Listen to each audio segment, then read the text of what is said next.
Nasihat singkat Radio Muslim.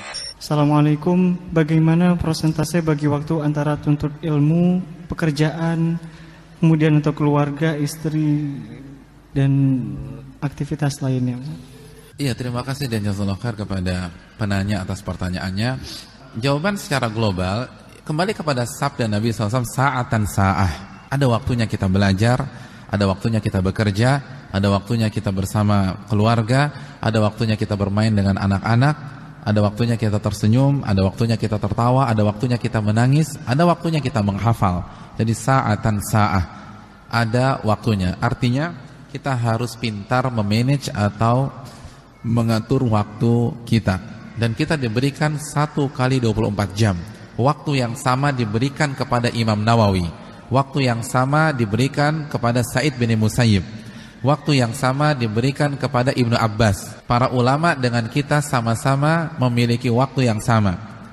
Tapi kenapa hasilnya beda? Karena masalah manajemen waktu. Jadi kalau benar-benar kita bisa memanage waktu kita, maka insya Allah itu bukan hal yang mustahil. Itu yang pertama. Yang kedua, kita harus benar-benar buat jadwal. Jadi bukan hanya sekedar datang saja atau baca saja, harus ada schedule. Contohnya misalnya setiap hari ada beberapa ayat yang kita hafalkan, itu harus ada schedule. Setiap hari, antum setiap hari berapa surat yang antum hafalkan? Berapa juz? 2 juz. Satu hari misalnya nggak usah terlalu idealis lah. Satu hari misalnya 3 ayat. Cukup nggak 3 ayat? Lumayan kan? Apalagi kalau ayatnya ayatudain, ayat hutang, berarti kan 3 lembar atau 3 halaman. Sederhana saja, misalnya sehari 3 ayat, tapi komit, konsisten, continue. Kan Nabi mengatakan amal yang paling disukai Allah adalah continue walaupun sedikit. Jadi nggak usah muluk-muluk. Coba gini loh, kalau kita satu hari punya schedule menghafalkan 1 ayat dalam Al-Quran, 1 ayat lah, bukan 1 lembar, bukan 1 halaman, tapi 1 ayat, maka dalam 1 tahun kita sudah hafal Al-Baqarah. Ya tidak? Jadi kalau kita punya kurikulum 1 hari 1 ayat, gak usah muluk-muluk, 1 hari 1 ayat, maka dalam 1 tahun kita hafal Al-Baqarah. Tahun kedua Ali Imran, begitu seterusnya, masuk An-Nisa. Masa gak bisa sih? 1 ayat kan cuma alif lam mim, selesai 1 ayat. Iya, alif lam mimnya Pak Ustaz, teman-temannya itu yang susah kan, begitu ya. Tapi kan dengan kita coba, otak kita itu kan kayak pisau, semakin diasah semakin tajam, semakin digunakan semakin ingat. Jadi gak usah panjang-panjang, 1 hari 1 ayat, 1 hari 1 ayat 1 hadis, diulang-ulang terus. Banyak keberkahan dalam waktu kita.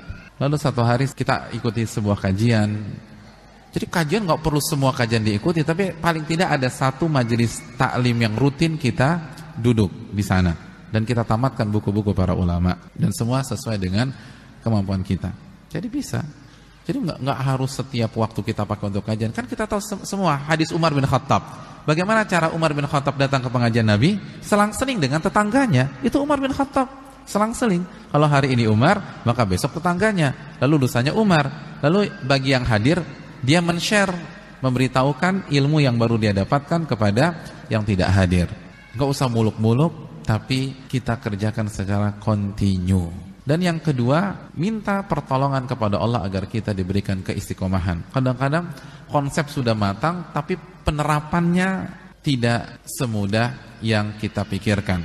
Yang paling susah kan istiqomah. Jadi berdoa kepada Allah agar kita diberikan keistiqomahan dalam menyelesaikan program-program kita. Wallahu ta'ala bishawab. Dan berikutnya, maksimalkan waktu-waktu kosong kita untuk baca. Kita ada beberapa ustadz itu pernah bertanya kepada Syekh Masyhur Hasan Salman, bagaimana beliau memanage waktu. Antum pernah dengar nama Syekh Masyhur Hasan Salman? Murid senior Al-Imam Albani rahimahullah ta'ala. Apa kata Syekh Masyhur Hasan Salman? Kalau saya tidak ada pengaturan waktu, karena setiap waktu saya baca, gitu loh. Jadi karena setiap detik saya baca atau setiap menit saya baca, jadi nggak ada pengaturannya.